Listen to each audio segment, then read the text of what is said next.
Hello. Today we are going to finish the play, which is very exciting, but first of all we're going to just go through our vocabulary. So the first word we're going to retrieve is omnipotent. Now if someone is omnipotent, then they are all-knowing. They sort of all know everything. So in what way is the inspector presented as omnipotent? What way is the inspector presented as seeming like he knows everything before the Burling family say it? Right, this last lesson we looked at repentant. So why does Priestley present Sheila and Eric as repentant? Remember, repentant means feeling guilt for what you've done and wanting to make up for it. Then our new word today is subvert. So when you subvert something, your words or actions criticize or undermine the usual way of doing something or common values. So when you're subverting something, you're trying to change it or undermine it or criticize it or show it to be wrong.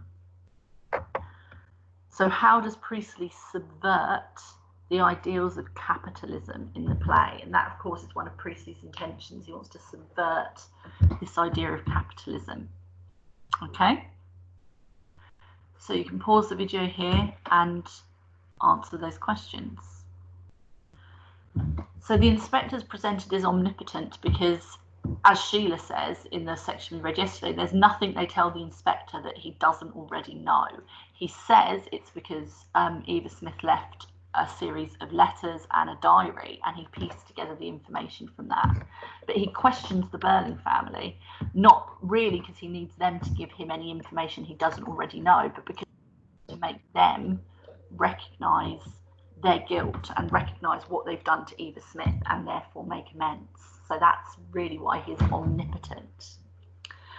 Priestley makes Sheila and Eric repentant because they are our models, the younger generation models for change. We, the audience in 1946 and subsequently after that, are supposed to use Sheila and Eric as tools we can change our behaviour. It doesn't matter what bad things we may have done or whether we were ignorant to the ills of society. It is never too late to change and stand up and admit you were wrong, admit you were ignorant, and do better. And the wonderful thing about an Inspector Calls, and this is the 13th year I've taught it, is that there is always some way to link an Inspector Calls to something that's going on in our society today. And we spoke, I spoke last lesson a little bit about privilege and this idea of Black Lives Matter, and again this idea of ignorance of society. Whilst Priestley is talking about the ignorance in terms of poverty, we can take those messages and apply it to society today. So Priestley subverts the ideals of capitalism because he is trying to expose capitalists like Mr. Burling as being wrong, and their whole ideology, their views are wrong. Capitalism and capitalists like Mr. Burling only make their wealth off the exploitation of the poor. And Priestley's trying to teach us in the Spectacles that there is something inherently wrong and immoral about this, and that actually this idea of the pursuit of wealth isn't something that people should be focused on. They should be focused on the whole concept of collective responsibility.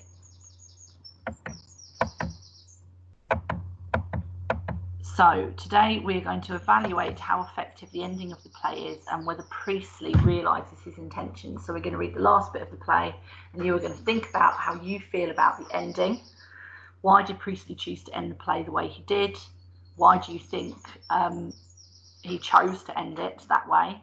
And how does the ending link to Priestley's intentions in writing the play to convert us to socialism? So I'm going to switch over to the play now, and we'll read the last bit.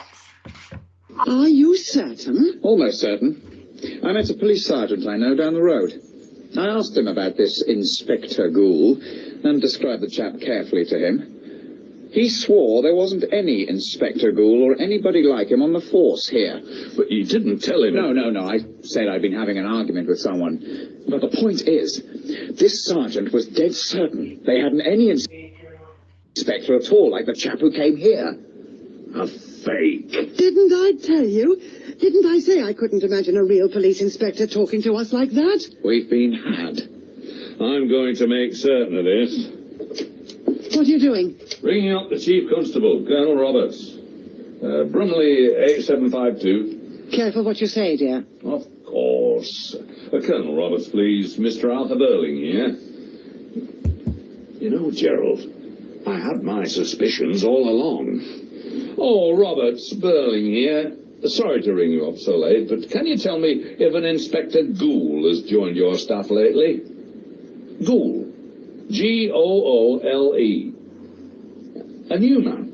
About 5 feet 10 inches, dark hair, clean shaven. I see. Yes. Well, no, that settles it. No, just a little argument we were having here. Good night, Colonel. Well, dear? What did he say? There's no Inspector Gould on the force here. As you say, Gerald, we've been had. So they have worked out that Inspector Gould was not a policeman. They don't know who he was or what he was, but he was not a policeman. And let's look now at the different reactions to the characters based on that news. I felt it all the time. This makes a difference, you know. In fact, it makes all the difference. Of course. I suppose we're all nice people now. Sheila, if you've nothing more sensible to say than that, you'd better keep quiet. She's right, though. And you'd better keep quiet anyhow. If that had been a police inspector and he'd heard you confess... Arthur, careful. Yes. You see, Gerald, you hadn't to know the rest of our crimes and idiocies. That's all right. I don't want to. Well, sir, what do you make of this business now? Was it a hoax? Of course, somebody put that fellow up to coming here and hoaxing us. There are people in this town who dislike me enough to do that. We ought to have seen through it from the first. In the ordinary way, I believe I would have done. But coming like that, bang on top of our little celebration, just when we were all feeling so pleased with ourselves, well, actually, it took me by surprise. I wish I'd been here when that man first arrived. I'd have asked him a few questions before I allowed him to ask us any. It's all right saying that now. I was the only one of you who didn't give in to him. Oh. And now I say we must discuss this business quietly and sensibly and decide if there's anything to be done about it. You're absolutely right, my dear. Already we've discovered one important fact, that fellow was a fraud. But we found him out, and all we have to do is keep our heads. Now it's our turn. Our turn? To do what? To behave sensibly. What's the use of talking about behaving sensibly? You're beginning to pretend now that nothing's really happened at all. But this girl's still dead, isn't she? And that's what they don't seem to understand. So that's the point that Sheila and Eric are making. It doesn't matter whether he was a real policeman or not. It doesn't change anything in terms of their guilt. It doesn't change what they did. But all Mr. and Mrs. Burling care about is that if he's not a police inspector, then there's unlikely to be any sort of follow-through, meaning that they can get away with it and that it won't come out and there won't be a public scandal. But Sheila and Eric don't care about that. Whoever that chap was, the fact remains that I did what I did. And Mother did what she did. And the rest of you did what you did to her. It's still the same rotten story, whether it's been told to a police inspector or to somebody else. According to you, I ought to feel a lot better. Oh, Gerald, you might as well know I stole some money. Eric! But the money's not the important thing.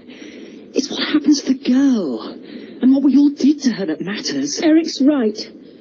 And it's the best thing any one of us has said tonight. And it makes me feel a bit less ashamed of us. We can see both Eric and Sheila there really putting forward Priestley's messages. Now the inspector's not here, Sheila and Eric are the ones putting forward those messages. it doesn't change what they did to the girl. What they did to her is the important thing, not whether he's a policeman or not. You're just beginning to pretend all over again. For God's sake. Arthur. Well, they're so damned exasperating.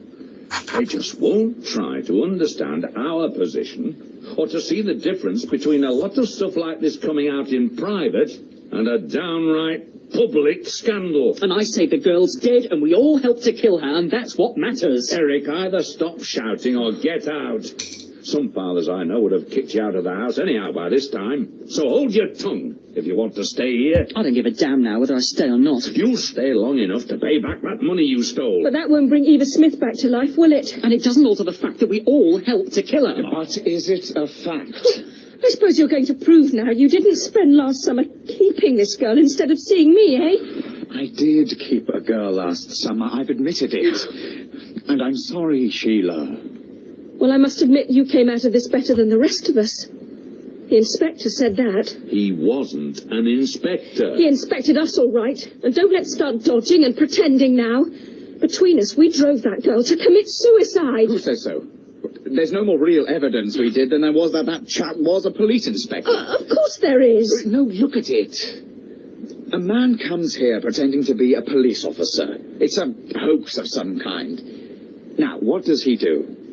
Very artfully, working on bits of information he's picked up here and there, he bluffs us into confessing that we've all been mixed up in this girl's life in one way or another. And so we have. But how do you know it's the same girl? We all admitted it. You all admitted something to do with a girl.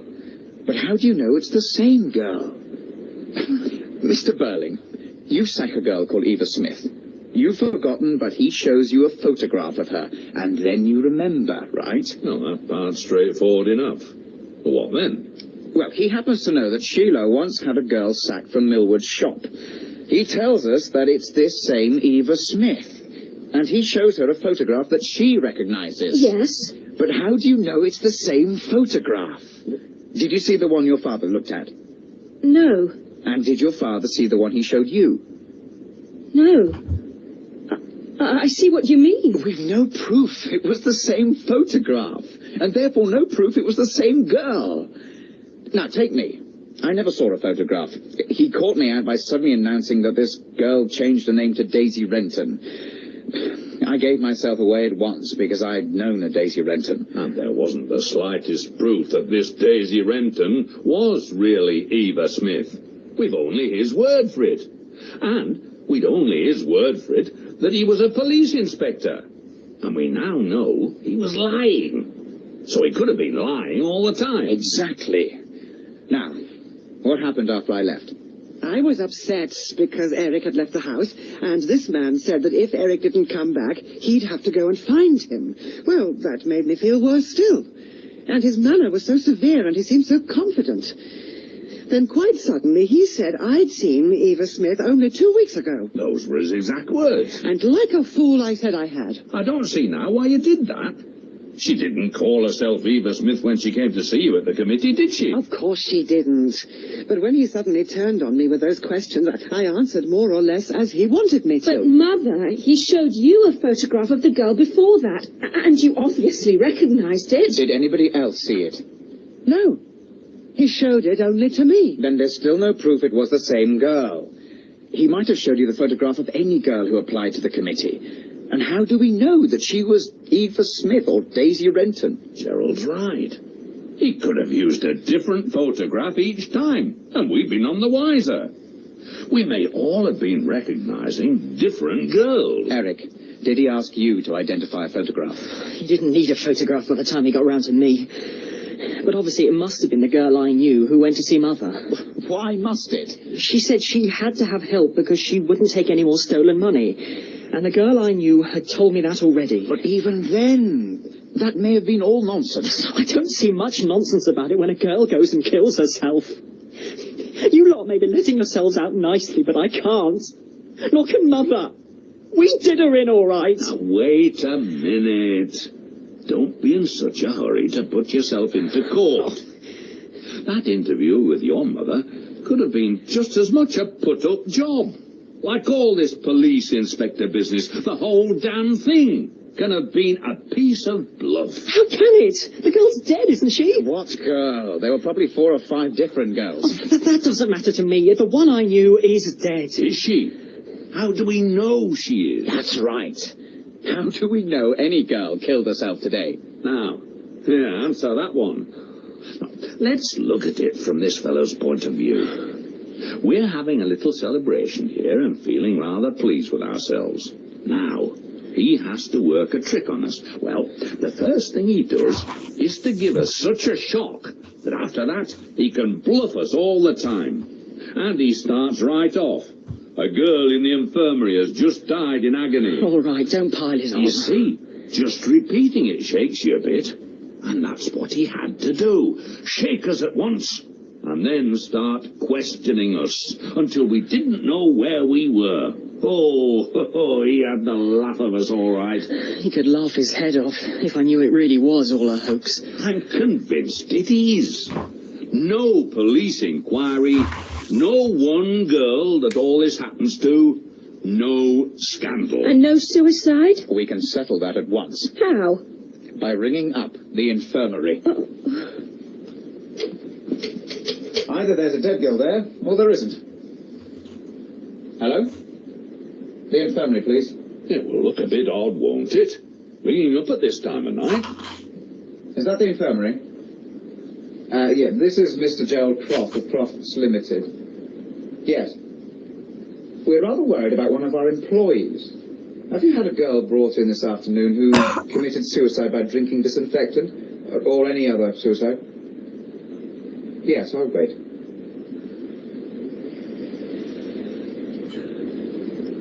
Yes? You're certain of that? I see. Well, thank you very much. Good night. Well? No girl has died in there today, and they haven't had a suicide for months. There you are. The whole story's just a lot of moonshine. So we have yet another development. They have worked out that actually no girl has even killed herself. So not only was the police inspector not a police inspector, he was lying about the fact that this girl is dead. And that when he was talking and interviewing to each of the Burling family and Gerald, he may have been talking about a different girl each time. So again, look now at the reaction to that news in the different characters. Fine. Gerald, have a drink. Thanks. I think I could do with one now. So could I. I must say, Gerald, you've argued this very cleverly. Well, you see, while I was out of the house, I'd had time to cool off and think things out a little. Yes, he didn't keep you on the run as he did the rest of us. I'll admit now, he gave me a bit of a scare at the time. But I'd had a very special reason for not wanting any public scandal just now. Here you go, Gerald. Thank you, sir. Well, here's to us. Father, you're forgetting one thing I still can't forget. Everything we said had happened, really had happened. If it didn't end tragically, then that's lucky for us. But it might have done. But the whole thing's different now. You can see that, can't you? No. You all helped to kill her. Oh, I wish you could have seen the look on your faces when he said that. Oh, come on, Sheila. You'll have a good laugh over it yet. Look, you'd better ask Gerald for that ring again. Then you'll feel better. You're pretending everything's just as it was before. I'm not. We've been had, that's all. So nothing really happened? So there's nothing to be sorry for? Nothing to learn? We can all go on behaving just as we did. Well, why shouldn't we? I'll tell you, whoever that inspector was, it was anything but a joke. You knew it then, you began to learn something. And now you've stopped. You're ready to go on in the same old way. And you're not, eh? No, because I remember what he said, how he looked, and what he made me feel. Fire, blood, and anguish. And it frightens me the way you talk. I can't listen to any more of it. I agree with Sheila. It frightens me too. Go to bed then. We're overtired, dear. In the morning we'll be as amused as we are. So this again is really important because Sheila and Eric are both saying, well, just because no girl killed herself, that's lucky for us. What it doesn't change are the awful things we all did. That remains true.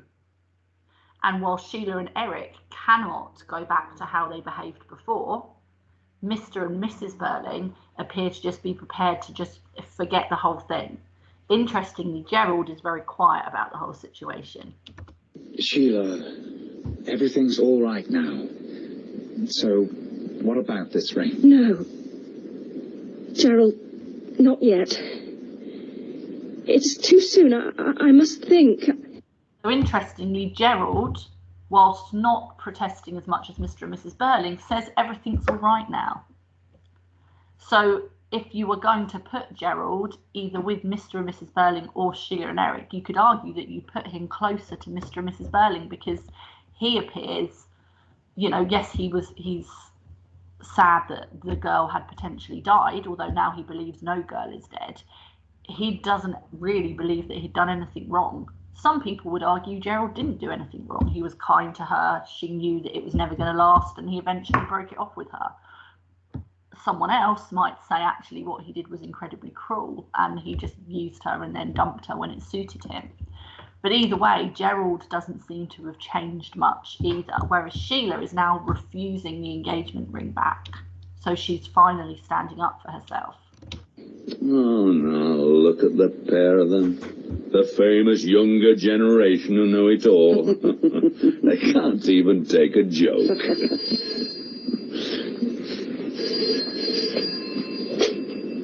Yes? Yeah, Mr. Burling speaking.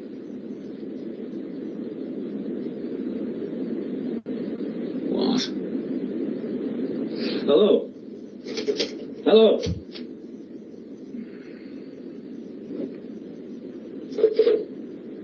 Father? Mr. Burling? Arthur, who was that? The police.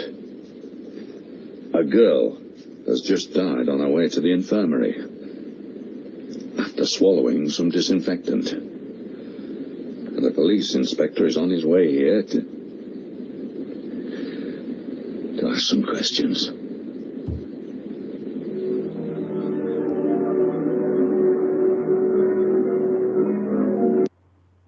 So the play ends with them receiving a phone call, and that phone call is from the police station, and that phone call tells them that a police inspector, a real police inspector, is now on his way to ask them questions about the suicide of a girl. So if we were in the classroom right now, we'd be thinking about our initial reactions, and there's always different reactions to this ending. Some people think it's very clever, some people think it's very confusing, and some people find it very annoying. So I'm not sure which category you fall into. So what I'd like you to write down is, what is your first reaction to the ending of the play? Why do you think, why do you think Priestley chose to end the play in this way? That's our third question there. Why spend the last 15 minutes totally breaking down and deconstructing the validity of everything that's happened? The inspector's not real. There's actually no dead girl. Half the characters are feeling very pleased with themselves. The other half are feeling like it doesn't matter. Why then end the play with confirmation that a girl has just died and a real policeman is now on the way to ask them questions? Why end the play in that way? Then, of course, it brings us to question 2. Who or what was Inspector Gould? Does it actually matter when you think of Priestley's intentions? Priestley's intentions are, by the time we've read the play or we've watched the play, we should be examining our own behaviour and attitudes to the poor and to social class, and this whole concept of social responsibility. Remember, this play is a piece of political propaganda. He's wanting us to change our views of socialism and capitalism. So actually, does it matter who or what the inspector was when it comes to Priestley's intentions? And the clue I'm going to give you is look at ghoul. And imagine if ghoul was spelt Ghoul. Does that give you any clues as to what the inspector could possibly have been? And then finally, do you think Priestley was successful in realising his intentions by the end of the play? And explain your answer. So do you think, for an audience in 1946 and even for you today, did you find you questioning your beliefs and your attitudes and the attitudes of society around you as we read the play? Do you think Priestley is successful in his intentions? Now, I'm not going to go through the answers to any of these, because actually this is one of those important moments where you should be developing your own opinion. But if you find that a little bit difficult, then remember, we will be doing everything we've done in these lessons, we will be going over in class next year. So if there's anything that confuses you, it doesn't matter, because we will clear up those misconceptions next year in your English lessons. Okay, this is just giving you a really good head start on your GCSE course. So just give those questions a go, even though some of them might be a little bit tricky. So finally then, did the ending of the play subvert what you were expecting? So did it end as you thought it would? Do you think presenting the inspector as omnipotent, as all-powerful and all-knowing, is an effective technique? Explain your answer. So, well done. We have finished the play.